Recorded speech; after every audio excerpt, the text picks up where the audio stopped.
She hadn't walked in 5 years. Every morning, her horse knelt at her window, let her climb onto his back, and carried her to school. The whole town knew them. Then one frozen morning, the horse didn't come. He was found collapsed in the far pasture, the vet saying he wouldn't survive the night.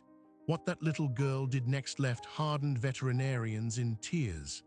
This is the story of Sophia, a 10-year-old girl in a remote village, and Kainla, the chestnut mare who became her legs. Sophia hadn't walked since a childhood illness stole her mobility at age 5. For 3 years, Kainla was her independence. But that morning, the horse lay dying from a brutal colic, and the vet gave her hours to live. Sophia's family faced an impossible loss. No horse meant no school, no freedom, no future. And then, against every medical explanation, something happened in that cold pasture that still defies belief. Sophia lived in a village so small that the schoolhouse had just one room, the roads were unpaved, and the nearest town with a doctor was 3 hours away by cart. Her family worked the land as their parents and grandparents had before them, rising with the sun to tend crops that barely provided enough to survive. When Sophia was 5 years old, a fever swept through the valley. It took 3 children from neighboring farms and left Sophia alive, but forever changed. The illness had damaged the nerves in her spine, and from that day forward, she could no longer feel or move her legs. For 2 years after the fever, Sophia watched the world from a small window in the family's stone house. She watched her siblings leave for school each morning, watched the seasons change across the fields, watched life happen without her. Her father built a rudimentary chair with wooden wheels, but the rocky paths made it useless beyond the doorstep. The local school was 2 kilometers away, and for a child who could not walk, it might as well have been on the other side of the world. Then Kainla entered their lives. She was a chestnut mare, 8 years old, with a coat the color of autumn leaves and eyes that seemed to understand things no animal should understand. She had belonged to Sophia's grandfather, who passed away that winter, and she came to their small farm almost as an afterthought, a leftover from a will that contained little else. At first, Kainla was just another mouth to feed, a gentle but unremarkable horse who grazed in the pasture and required care the family could barely afford. Then one morning, without any prompting or training, Kainla walked to Sophia's window and knelt. The girl's mother saw it happen and nearly dropped the wash basin she was carrying. The mare bent her front legs, lowered her massive body to the ground, and stood perfectly still, her head turned toward the window where Sophia sat watching in disbelief. No one knows exactly how Kainla understood. Perhaps she had observed the family carrying Sophia outside to sit in the sun. Perhaps she sensed the girl's longing when she looked toward the road. But from that first morning, the ritual was set. Sophia's father lifted her onto Kainla's back, and the mare rose slowly, carefully, as if she knew the precious cargo she carried could fall at the slightest misstep. That first journey to school took 40 minutes. Kainla walked at a pace that was almost comically slow, testing each hoof placement as though the road were made of glass. By the time they arrived, Sophia was weeping, not from fear, but from a feeling she had nearly forgotten: freedom. For 3 years after that, the same scene played out every morning, rain or shine. Kainla would appear at Sophia's window just as the sun crested the eastern hills. She would kneel, Sophia would climb aboard using a harness her father had stitched from old leather straps, and together they would make the slow journey along the winding dirt road to the schoolhouse. The children would hear Kainla's hoofbeats approaching and run to the fence to greet them, and the school teacher, an elderly woman named Senora Alvarez, would wait at the door with a warm smile and a sugar cube for the horse. The entire village came to know them. Farmers in the fields would pause and wave as the pair passed by. The baker would sometimes leave a carrot on his doorstep for Kainla. Mothers with small children would point and say, "Look, there goes Sophia and her miracle horse." It was more than routine. It was the heartbeat of the community, a daily reminder that even in a harsh world, grace could be found in the bond between a child and an animal. But beneath the beauty of that bond lay an unspoken vulnerability that no one dared mention aloud. Sophia's entire life, her education, her connection to the world, depended entirely on a single horse.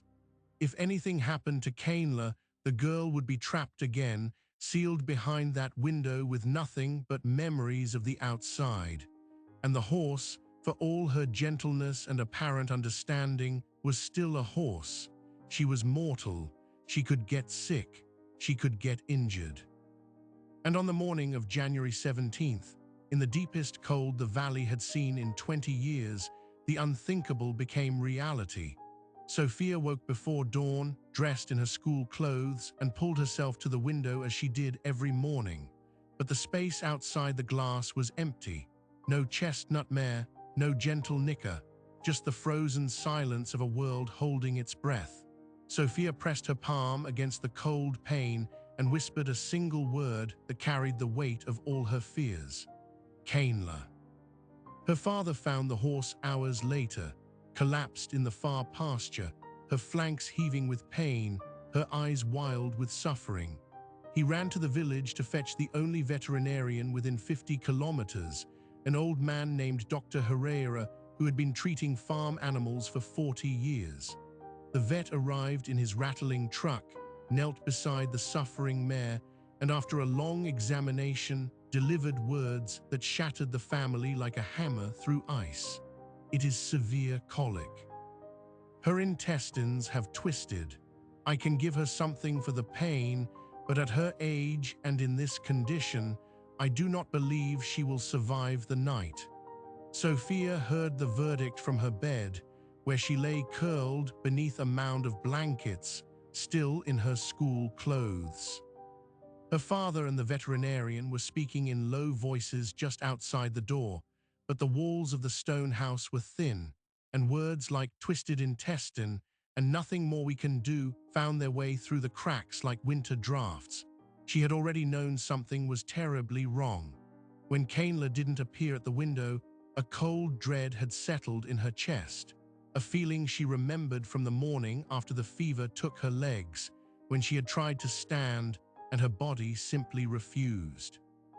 This was the same, the world shifting beneath her, the certainties of life dissolving into nothing.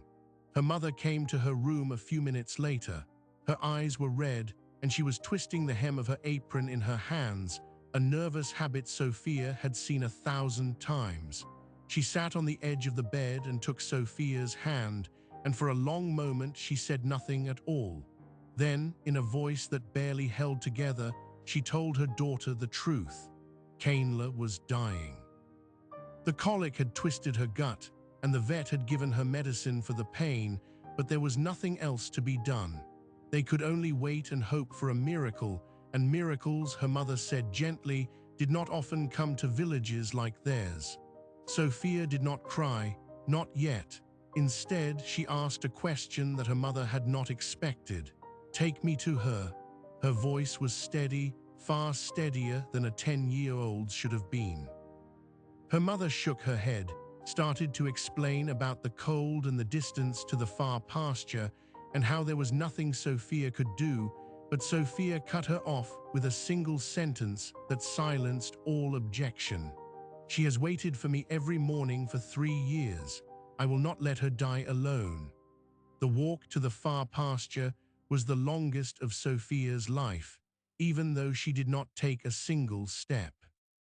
Her father wrapped her in every blanket they owned and carried her in his arms, his boots crunching through the frozen snow, his breath coming in ragged clouds. The sun had fully risen now, but it brought no warmth, only a pale light that made the world look like a photograph, still and colorless. Behind them, a small procession formed. Sophia's mother, her 2 younger siblings, the veterinarian trudging along with his worn leather bag. They crossed the field in silence, the only sound the whisper of wind through bare branches and the distant caw of a crow. They found Kayla exactly where Sophia's father had left her, collapsed on her side in the brown, frost-bitten grass. Her chestnut coat was dark with sweat despite the cold, and her breathing came in shallow, painful gasps.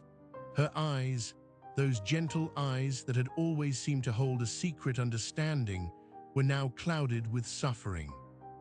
The veterinarian, Dr. Herrera, had already done what little he could. He had administered a strong painkiller and a muscle relaxant, hoping it might allow the twisted intestine to right itself, but he held no real optimism. In 40 years of practice, he had seen dozens of colic cases like this. Most ended with a body being dragged from the barn. He said as much to Sophia's father quietly, so the girl would not hear. But Sophia heard anyway. She heard everything. And when her father set her down in the frozen grass a few feet from the suffering mare, she did something that made the old veterinarian fall silent mid-sentence. She pulled herself forward with her arms, dragging her useless legs behind her across the frozen ground until she was close enough to touch Kayla's muzzle. The mare's nostrils flared at the familiar scent, and through the haze of pain, something flickered in her dark eyes. Recognition. Sophia pressed her forehead against the horse's neck, just as she had done every morning before climbing onto her back, and she began to whisper. She spoke of the first day Kayla had knelt at her window, of the feeling of the wind in her hair as they rode along the dirt road to school. She reminded Kayla of the time a stray dog had darted across their path, and the mare had stood perfectly still, shielding Sophia with her body until the danger passed. She recalled the winter morning when the snow was so deep that Kayla had to break a trail with her own chest, pushing through drifts that reached her shoulders, never once stopping or trying to turn back. She whispered about the children at school who cheered when they arrived, about Senora Alvarez and her sugar cubes, about the baker's carrots and the farmer's waves. She told Kayla that she was not just a horse, that she had never been just a horse. She was the reason Sophia had a life worth living. The family stood back, watching in helpless silence. The veterinarian checked his watch and shook his head. The cold was deepening, and he knew that if the mare did not improve soon, the long night ahead would be brutal. He suggested, as gently as he could, that they consider making the horse comfortable and letting nature take its course. Perhaps it would be kinder to end her suffering. Sophia's father looked at the old vet with an expression of pure agony, a man caught between the practical mercy of the farmer and the desperate hope of a father who could not bear to watch his daughter lose the one thing that gave her freedom. He was about to speak when Sophia's voice rose from the ground, fierce and unwavering. "No one is ending anything. She is going to fight, and I am going to stay right here until she does. She waited for me. I will wait for her." Dr. Herrera had learned, over 4 decades, when to argue and when to surrender. He looked at the small girl lying in the frozen grass beside the dying horse, her face set with a determination that belonged to someone far older, and he chose surrender. He gave the mare another injection, this one a mild sedative to ease her restlessness, and he told the family to bring blankets and hot water and whatever else they could to stave off the cold. If the girl was going to stay, they would need to make this as survivable as possible for all of them. Word spread through the village with an urgency that bypassed normal channels. The old woman who sold eggs at the market heard it from the baker, who heard it from the school teacher, who had noticed Sophia's empty desk and gone looking for answers. By midday, a crowd had gathered at the edge of the pasture, not pushing forward or demanding attention, just standing in the cold with their hats in their hands, watching. Someone brought a thermos of hot coffee. Someone else brought a stack of wool blankets. The baker, true to form, left a small pile of carrots at the fence post, as if the gesture itself might somehow help. The village had watched Sophia and Kainla make their daily journey for 3 years, and now they were bearing witness to what might be the final chapter, and they refused to look away. The afternoon dragged on with agonizing slowness. Kainla's breathing grew more labored, then seemed to ease slightly, then worsened again in a pattern that tortured the watchers with false hope. Sophia never moved from her position beside the mare's head, her fingers tangled in the coarse mane, her lips constantly moving with words only the horse could hear.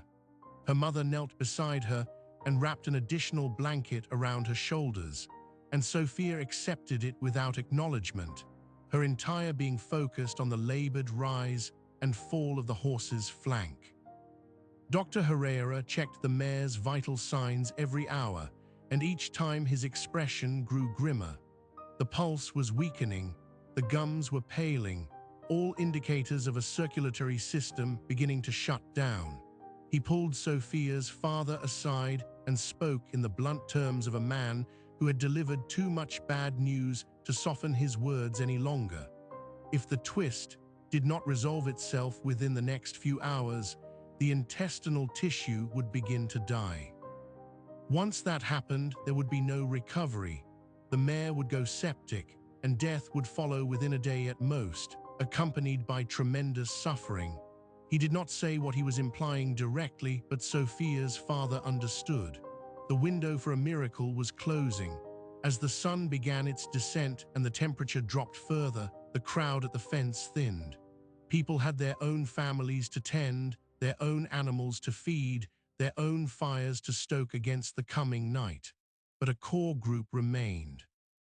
The baker, the school teacher, a few grizzled farmers who had seen death in the fields many times but still found themselves unable to leave. They built a small fire at the edge of the pasture, and its orange glow flickered across the snow like a signal, a declaration that this place would not be abandoned to darkness. Night fell, and with it came a cold so penetrating that it seemed to seep through skin and muscle and settle directly into the bones. Sophia was trembling visibly now, her lips tinged with blue, but when her father tried to lift her and carry her back to the house, she fought him with a ferocity that surprised everyone. She screamed, she clawed at his arms. She told him that if he took her away and Kainla died alone in the dark, she would never forgive him, never, for the rest of her life. Her father, a strong man who had weathered droughts and crop failures and the death of his own parents without breaking, felt his resolve crumble. He set her back down beside the mare, wrapped her in yet another layer of blankets, and knelt in the snow beside her, adding his own silent vigil to hers. The hours that followed pushed everyone to their limits. Kainla's condition deteriorated further. She stopped responding to stimuli, her eyes glazing over, her breathing becoming so shallow that at times it seemed to stop entirely. Dr. Herrera, who had dozed briefly against a fence post, woke with a start and rushed to check her pulse. He found it barely, a thread of life that still stubbornly refused to snap. He looked at the child lying beside the horse, her small hand still pressed against the mare's neck, her lips still moving though her voice had faded to nothing, and he felt something shift in his chest. He had been a man of science his entire career. He had never believed in anything beyond what could be measured and tested and proven. But watching this girl and this horse, he found himself unable to dismiss the possibility that there were forces in the world that operated outside the boundaries of his medical textbooks. The darkest hour came just before dawn. Kainla's body went rigid, her legs stiffening, her eyes rolling back. Dr. Herrera rushed forward and pressed his stethoscope to her chest, and for a terrible moment he heard nothing but silence. Sophia sensed it. She stopped whispering and lifted her head, her face pale and streaked with frozen tears, her eyes wide with the approach of a grief too large for words. The vet looked at her, and for the first time in 40 years, he did not know what to say. And then, as the first pale light of dawn touched the mare's heaving flank, something shifted. A muscle twitched in Kane's shoulder. Her ears, which had lain flat against her skull all night, slowly pricked forward. Dr. Herrera leaned closer, his tired eyes suddenly wide, his stethoscope forgotten in his trembling hand. The mare's pulse, which seconds ago had been barely perceptible, was strengthening. He checked the gums, which had been deathly pale, and saw them slowly pinking with renewed circulation. He could not explain what he was witnessing. It violated every clinical expectation he had formed over 4 decades of practice, but the evidence was undeniable. Against every odd, against every prediction, the mare was fighting her way back. "Impossible," he whispered, his voice cracking with awe. "This is impossible." But Kainla did not just fight back. Over the next 30 minutes, as the rising sun painted the pasture in shades of gold and rose, the mare accomplished what Dr. Herrera would later describe as the most inexplicable recovery of his entire career. She lifted her head. She rolled onto her sternum. And then, with a groan that seemed to come from the very core of her being, she pushed herself upright. Her legs trembled, her flanks heaved, but she was standing. The small crowd at the fence erupted. The baker threw his hat in the air. The schoolteacher wept openly. One of the farmers, a weathered man who had buried more animals than he could count, crossed himself and muttered a prayer of thanks. And Sophia, still lying in the frozen grass where she had spent the entire night, reached up and pressed her palm against Kainla's muzzle one more time. The mare lowered her head and exhaled a warm breath into the girl's cupped hand. Dr. Herrera knelt beside Sophia and checked her for frostbite and hypothermia, his clinical motions automatic, while his mind struggled to process what he had just witnessed.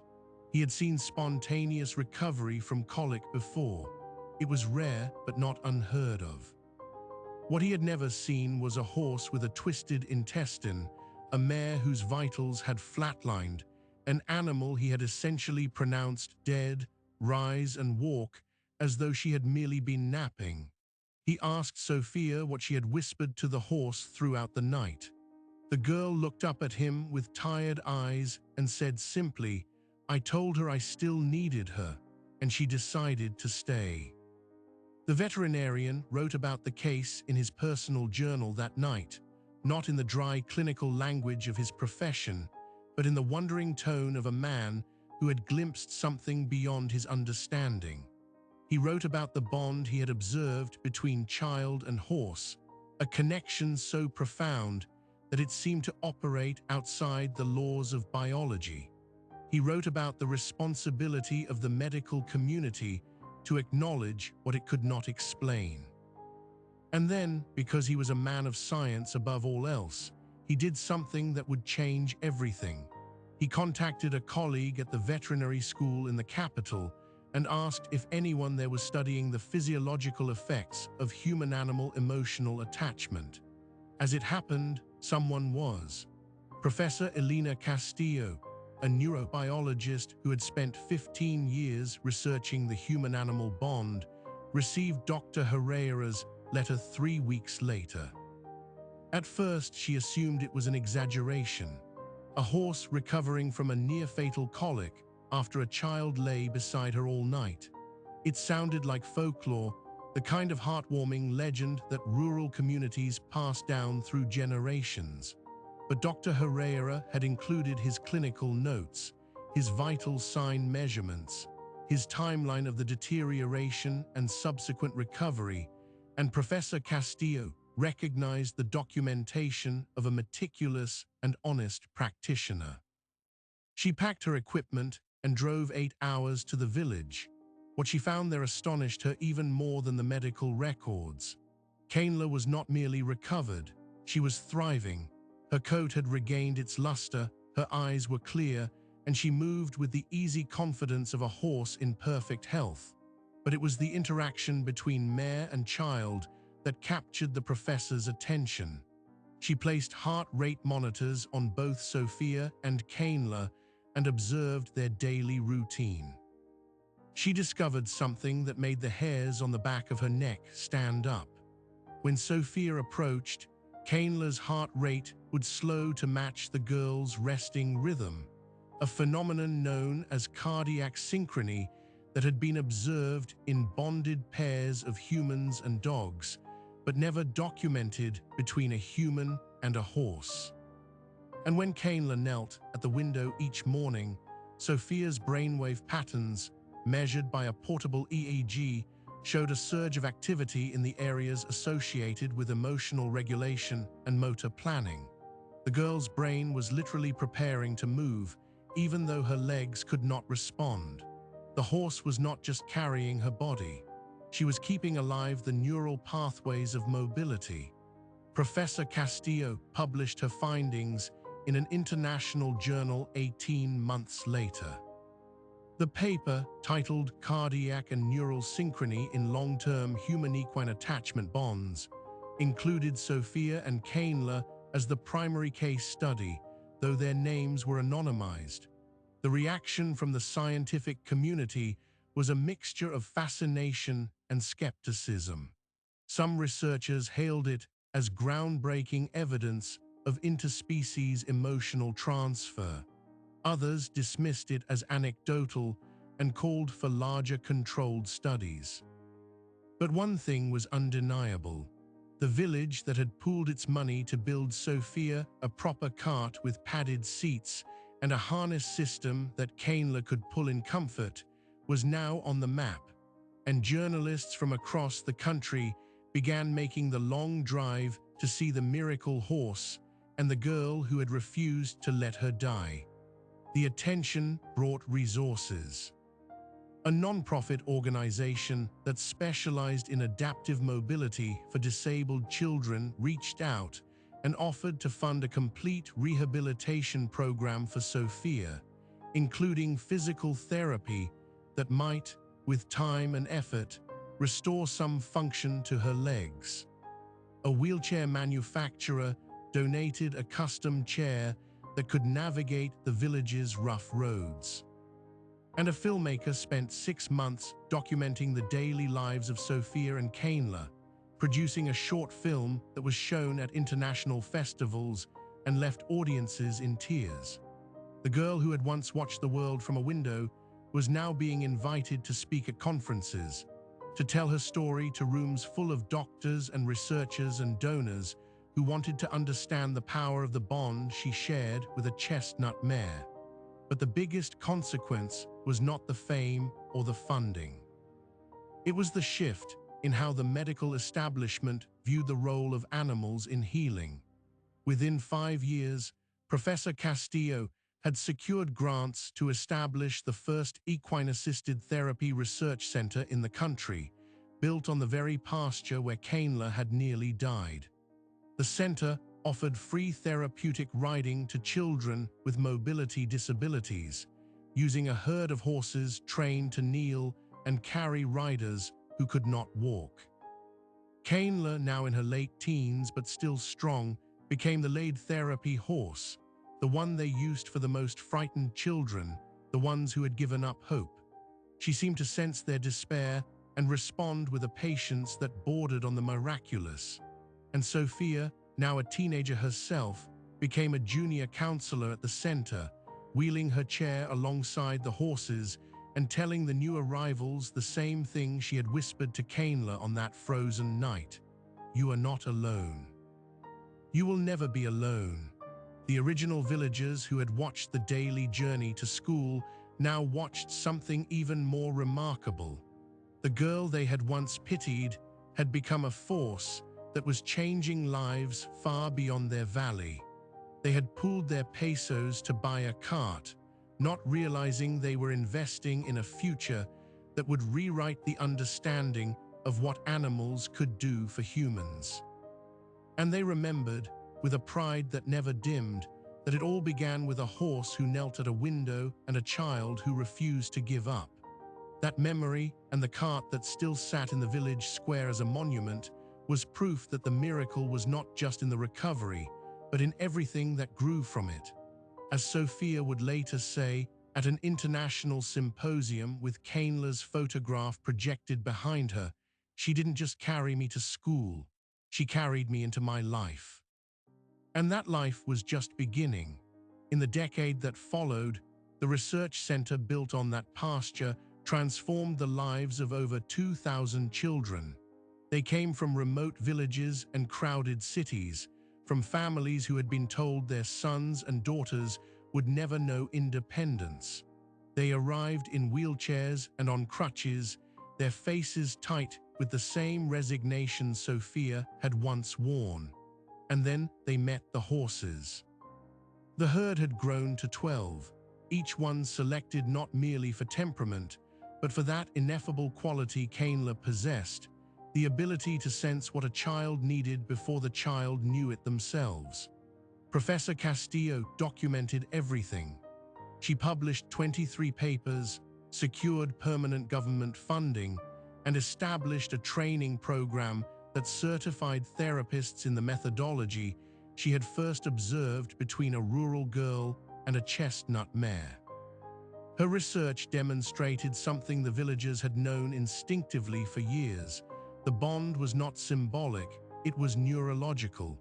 When a child who cannot walk mounts a horse, the rhythmic motion stimulates the same spinal pathways that walking would activate.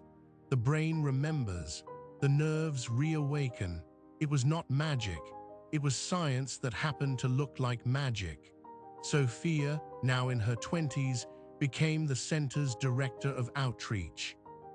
She traveled to conferences across 3 continents, always accompanied by a photograph of Kane's and a video clip of their daily journey along that dirt road. Audiences wept, governments pledged funding, and Sophia, who had spent 2 years trapped behind a window, became the face of a global movement for adaptive mobility. But her most important work remained at home. Every new child who arrived at the center was greeted not by a receptionist, but by Sophia herself, wheeling her chair to the gate, offering a smile that said, "I know exactly how you feel because I have been there." She would tell them about Kane, about that frozen night, about the whispered words that had pulled a dying mare back from the edge. And then she would introduce them to the horse who had started it all. Kane lived to be 27 years old, an extraordinary age for a working horse. Even in her final years, she continued to kneel at the window every morning, though the window was now part of a larger house that Sophia had built on the property, and the journey was no longer to a schoolhouse, but to the therapy arena where young riders waited. She kneeled with the same care, the same deliberate lowering of her massive body, and Sophia, now able to transfer herself with the strength she had built through years of therapy, would settle onto her back with the same gratitude she had felt as a child. The ritual had not changed because the bond that powered it had not changed. When Kane finally passed, on a soft spring morning with the pasture in full bloom, Sophia was at her side, her hand resting on the mare's neck just as it had been all those years ago. The horse's final breath came quietly, without struggle, and for a long moment Sophia did not cry. She simply sat in the grass beside her oldest friend and felt the world pause. Then she looked up at the sky and whispered the same words she had whispered in the dark. "Thank you for staying." The village mourned as though they had lost a founding elder. The schoolhouse closed for the day. The baker, now elderly himself, left a carrot at the gate of the research center. Senora Alvarez, the school teacher, wrote a letter that was read aloud at the memorial, recalling the first time she had seen Kane kneel and the astonishment she had felt at witnessing an animal who seemed to understand her purpose so completely. The town council voted to place a small bronze statue in the square, a replica of Kane with a child on her back, both of them leaning forward into a gentle breeze. Beneath it, A plaque read, "She knelt so a child could rise." But the surprising detail that even Sophia did not expect came from Dr. Herrera. The old veterinarian had passed away 3 years before Kainla, but his personal journal, entrusted to his daughter, was delivered to Sophia on the day of the memorial. Inside, she found not only his clinical notes from that frozen night, but a letter addressed to her, written in his final months. In it, he confessed that he had retired from practice not long after witnessing the recovery, not because he was tired, but because he could no longer practice medicine as though life were merely biology. He wrote, "You and that horse taught me that the will to live can be transferred from one soul to another. I spent 40 years treating bodies. You showed me that the right thing to treat is the bond between them. I have been a student of your lesson ever since." The letter was dated the week before his death, and Sophia realized that her vigil in the pasture had not only saved Kainla, it had reshaped the philosophy of a man who had spent a lifetime believing in limits. Today, the research center operates year-round, serving children from over 30 countries. The therapy techniques developed there are taught in universities from Buenos Aires to Berlin. Sophia's 3 children, all of whom learned to ride before they could walk, now volunteer in the stables, leading horses and telling visitors about their grandmother's miracle mare. The original cart that the village pooled their pesos to buy still sits in the square, a simple wooden contraption that carried a girl to school and a story to the world. Visitors often touch it, as if hoping to absorb some of its grace. And in the main arena, a new generation of horses kneels each morning, lowering themselves for children who cannot stand, carrying them forward into lives they were told they would never have. This is not a fairy tale.